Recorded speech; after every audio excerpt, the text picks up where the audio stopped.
আজকে আমি বানিয়ে নিয়েছিলাম টমেটো দিয়ে, একটু পেঁয়াজ দিয়ে একটা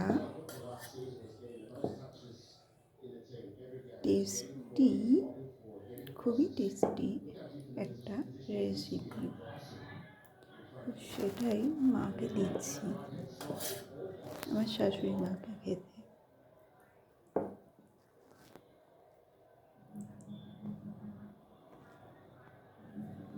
আর তার সঙ্গে বানিয়েছি মাশরুম,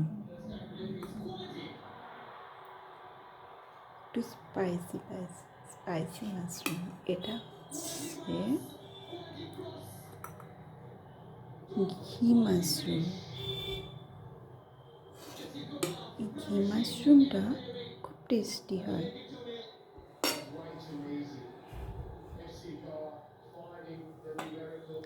আর এর সঙ্গে খেতে বানিয়েছি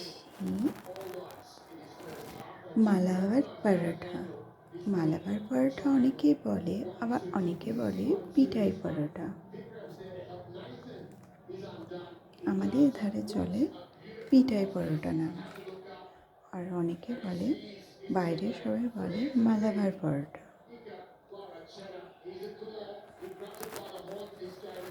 এই যে পিটিয়ে পিটিয়ে তৈরি করেছি একে।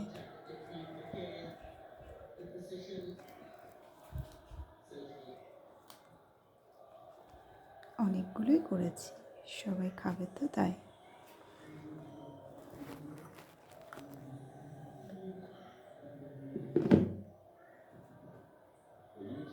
এবারে এটা আমার শাশুড়ি মাকে দেবো খেতে। Bye guys.